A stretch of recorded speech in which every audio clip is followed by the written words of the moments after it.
people who struggle most in retirement are not the ones who weren't successful enough. They are the ones who were. That's not a consolation. It's not a reframe designed to make you feel better about something uncomfortable. It is a mechanism. A specific, documented, predictable mechanism, and understanding it changes everything about how you interpret what you've been living. If the transition has been harder than you expected, if you found yourself unable to simply settle into the freedom that was supposed to feel like a reward, this video is going to explain exactly why that happened, not in general terms. In the specific terms that apply to someone who spent 35 or 40 years becoming genuinely good at something that mattered. By the end of this, you'll have a name for what you've been living. You'll understand the mechanism that produced it, and you'll understand why the struggle isn't evidence of a flaw. It's evidence of how completely you were built for what you did. There's a specific texture to this experience that most people never find described anywhere. It doesn't arrive on the first day of retirement. The first weeks often feel like relief, sometimes even euphoria. The inbox is quiet, the calendar is clear. There's nowhere to be. But somewhere around month 6 or 8, something shifts. The vacation feeling wears off, and what's underneath it isn't peace. It's a kind of low-grade restlessness that arrives with the morning and doesn't really leave. The mornings are the hardest part, not because anything is wrong with them, because nothing is demanded of them. The day stretches out, identical to the one before it and the one coming after. And somewhere in that sameness, a question surfaces, quietly, persistently, that all of the travel and the projects and the long lunches were supposed to prevent. Was that it? And here is where the particular cruelty of this experience reveals itself. Because you are not someone who fails at things. Your career proved that. You solved hard problems. You led people through situations that required real judgment. You made decisions that had consequences. And yet here, in what was supposed to be the reward for all of that, you can't solve this. That gap between who you know yourself to be and what you're experiencing right now, that's not a personality deficiency. That's the secondary shame. And it's the part no one warned you about. Research on professionals navigating this transition. Executives, physicians, engineers, administrators, people who spent careers in environments that demanded high-stakes thinking, shows a consistent pattern. The ones who find the transition hardest are not the ones who weren't good at their work. They're the ones who were most shaped by it. That pattern is not random. It has an explanation. And the explanation is specific enough to change how you understand every morning that has felt wrong since the last day of work. To understand what's happening, you have to go back to how the equation got installed. Not the career itself. Earlier than that, from the first time a hard problem got solved, and something real happened as a result. Someone noticed, the organization moved, the project landed. The brain, which is an extraordinarily efficient pattern recognition system, began drawing a conclusion, quietly. Without anyone naming it, without any conscious decision being made. The conclusion: my value is a function of my output. Every subsequent year reinforced it. Every performance review, every promotion, every time the phone rang because someone had a problem only you could solve. The equation got stronger, more embedded, more deeply structural. And here's the thing, it wasn't irrational. It was a logical inference from 40 years of consistent evidence. You produced. Consequence followed. You were consulted. You were needed.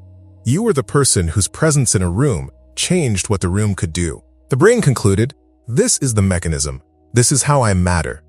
That conclusion, installed that carefully over that many years, confirmed that many times is what researchers studying professional identity call an identity anchor. It's not just a belief about yourself. It's a structural load-bearing element of how you understand your own existence. And then retirement removed the mechanism, not the capability, not the intelligence, not the expertise that took 35 years to build, just the institutional structure that turned capability into consequence. The role ended. The phone stopped ringing, the mornings stopped demanding anything, and the equation, still fully intact, still running exactly as it was designed, suddenly had no inputs. What the retirement industry calls adjustment is actually something more specific and considerably more disorienting than that word suggests. It's the experience of having a core operating equation disrupted, with no replacement offered and no framework that fits someone who built what you built. The restlessness every morning is not laziness. It is not ingratitude. It is not the inability to relax. It is that equation. Still running, still looking for inputs that used to arrive automatically. From the outside, from the institution that organized your days and confirmed your value by how it used you. Here is the part that changes everything. The struggle you've been interpreting as a personal failure, the inability to simply settle into what retirement was supposed to feel like, was not produced by a weakness in your character. It was produced by a strength in your conditioning. The more effectively you were shaped by 40 years of achievement culture, the more completely that conditional value equation was installed.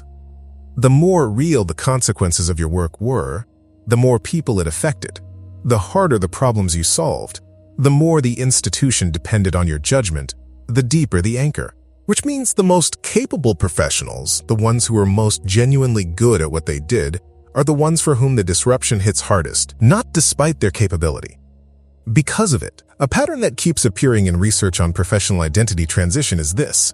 The depth of the disorientation in retirement correlates not with how much someone struggled in their career, but with how much they succeeded, with how completely the role became the identity, with how thoroughly the equation was confirmed over time. So when you ask yourself why someone who spent 35 years solving hard problems can't seem to solve the problem of their own mornings, the answer is not that you've lost your capability. The answer is that you were given a framework designed for a world where people didn't live 30 active years past 65. A framework designed for an era when retirement meant a few years of rest before decline, not 3 decades of cognitive life with no institutional structure to organize it. The framework was wrong, not you. And the shame you've been carrying, the quiet conviction that you should be better at this, that everyone else managed it, that needing more than what retirement offers means something unflattering about who you are. That shame was the natural product of a broken framework being applied to the wrong problem. It was never a character assessment. It was always a category error. The expertise doesn't retire. Only the title does. If this video has named something you've been carrying without language for it, and if you want a structured way to begin doing something about it, there's a 5-day process in the description built specifically for this moment. It works through the conditional value equation directly, naming it, understanding how it was installed, and beginning to dismantle the part that was never true. It's not a course. It's not a program. It's 5 days of focused work for someone who is ready to stop interpreting their own ambition as a problem. The link is in the description and in the pinned comment. Now, here is what becomes available once the mechanism is named. Not immediately. Not as a single insight that resolves everything, but as a structural shift in how you interpret what you're experiencing and therefore what you're able to do with it. The restlessness you've been managing, suppressing, apologizing for, to your partner, to your family, to your own internal critic, is not a flaw in your retirement. It's a signal from a brain that was built for consequence and knows, accurately, that it is currently operating below its capacity. Your restlessness is not a problem. It is a signal. And here's the objection that surfaces for almost everyone at this point in the conversation. I've tried things, I've traveled, I've taken up projects, I've volunteered, and none of it touched whatever this is. That's true for most people who've reached this video. And the reason those things didn't work is not that you didn't try hard enough, or that the problem is beyond solving. It's that the solutions were aimed at the symptom, the empty time, the absence of activity, rather than the mechanism. Filling time doesn't rebuild an identity anchor. Travel doesn't replace the experience of being the person whose input changed what a room could do. What actually works is something more structural. It's the work of building a new mechanism, one that turns the expertise you spent 40 years building into something that still produces consequence. Not inside an institution that owns the output. On terms you define. That work looks different for different people. For some, it's a consulting practice, built around the specific niche their career made them genuinely expert in. For others, it's advisory work. The kind that doesn't require a full-time commitment, but reestablishes the experience of being consulted on things that matter. For others, it's something they build, a body of knowledge, a framework, an offer, that takes what they know and makes it available to people who need it and can't get it anywhere else. The specific path depends on what you built. But the direction is the same. You didn't build that to leave it in the building. If this opens something and you want a structured next step, the 5-day process in the description is where to go.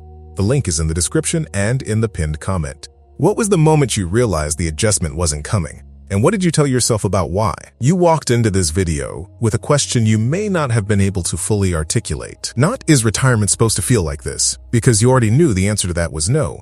The question underneath was harder. It was, what does it mean that I can't fix this? What does it say about me that the person who solved hard problems for 35 years can't solve the problem of their own mornings? Here is what this video was built to leave you with. It means you were shaped effectively. It means the equation was installed deeply. It means the role became genuinely structural to your identity because you were genuinely good at what you did, and the institution confirmed it repeatedly for decades. The struggle in retirement is not the measure of a flaw. It is the measure of how completely you were built for something real. The framework you were given was designed for a world that no longer exists. A world where 65 was close to the end, where the years after work were few, where rest was the appropriate prescription. You are not in that world. You are in a world where 30 active, cognitively capable years may still be ahead of you. And the only question that matters now is not how to quiet the restlessness, but what it is pointing toward. Because it is pointing towards something. The fact that you're here, watching this, asking the question, that is not the behavior of someone who is finished. That is the behavior of someone who hasn't started the next thing yet. The expertise doesn't retire. Only the title does. What you do with what you've built, from here, on your own terms, without the institution deciding what your capability is worth. That's not a consolation chapter. That's the one that surprises everyone, including you.